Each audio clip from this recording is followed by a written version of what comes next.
समुद्र के बीच चल रहा तनाव अब उस स्तर पर पहुंच गया है जहां दुनिया की कई बड़ी ताकतें बेहद सतर्क हो चुकी हैं।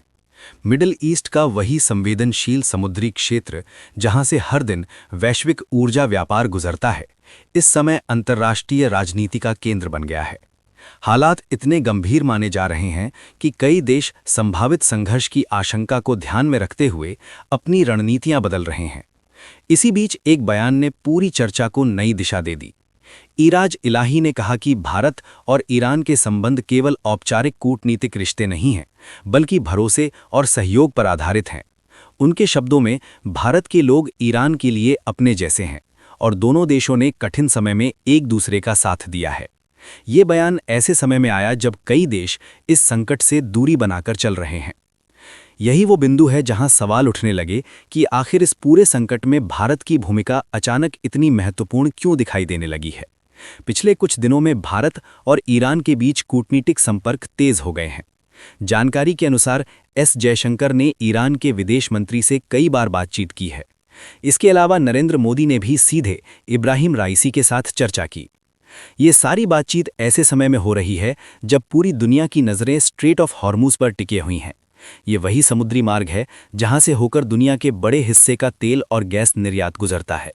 अगर इस रास्ते पर जरा सा भी व्यवधान आता है तो ऊर्जा बाजार से लेकर वैश्विक अर्थव्यवस्था तक सब पर असर पड़ सकता है। एक इंटरव्यू के दौरान जब ईरान के राजदूत से पूछा गया कि अगर हालात और बिगड़ते हैं तो क्या भारतीय जहाज इस रास्ते से सुरक्षित गुजर पाएंगे, तो उनका जवाब काफी स्पष्ट था। उन्होंने कहा कि भारत और ईरान के संबंध भरोसे पर टिके हैं और ये भरोसा संकट के समय भी कायम रहेगा। उनका संकेत साफ था कि ईरान भारत के हितों को लेकर संवेदनशील रहेगा। इस बयान को कई रणनीतिक विश्लेषकों ने केवल कूटनीतिक औपचारिकता नहीं माना। उनका मानना है कि इसके पीछे एक बड़ा संदेश छिपा हुआ है। दुनिया के कई देशों के लिए जहां यह समुद्री मार्ग जोखिम भरा बनता जा रहा है, वहीं भारत के लिए रास्ते खुले रखने का संकेत दिया जा रहा है। असल कहानी में दिलचस्प मोड़ तब आया जब समुद्री गतिविधियों की रिपोर्ट सामने आने लगी। खबरों के अनुसार भारत का एक बड़ा एलपीजी टैंकर सुरक्षित तरीके से स्ट्रेट ऑफ हॉर्मुज पार कर चुका है। इसके बाद एक और जहाज भी उसी मार्ग से आगे बढ़ गया। इन घटनाओं के बाद भारतीय नौसेना भी सतर्क हो गई और समुद्र में निगरानी बढ़ा दी गई। इसका उद्देश्य ये सुनिश्चित करना है कि भारतीय व्यापारिक जहाज सुरक्षित रूप से अपनी यात्रा जारी रख सकें।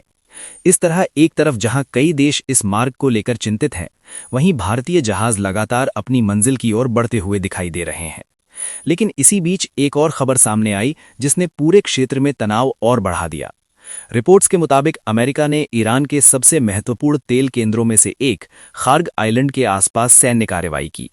ये वही स्थान है जिसे ईरान के ऊर्जा निर्यात का मुख्य केंद्र माना जाता है। रणनीतिक रूप से खार्ग आइलैंड बेहद महत्वपूर्ण है क्योंकि ईरान के तेल निर्यात का बड़ा हिस्सा इसी स्थान से दुनिया के विभिन्न देशों तक पहुंचता है। यहां बने विशाल टर्मिनलों से हर दिन लाखों बैरल तेल अंतर्राष्ट्रीय बाजारों की ओर भेजा जाता है। इसलिए इस क्षेत्र में किसी भी प्रकार की सैन्य गतिविधि का असर तुरंत वैश्विक ऊर्जा बाजार पर पड़ता है। विश्लेषकों का मानना है कि ये कदम केवल एक सैन्य कार्यवाही नहीं, बल्कि एक रणनीतिक संकेत भी हो सकता है।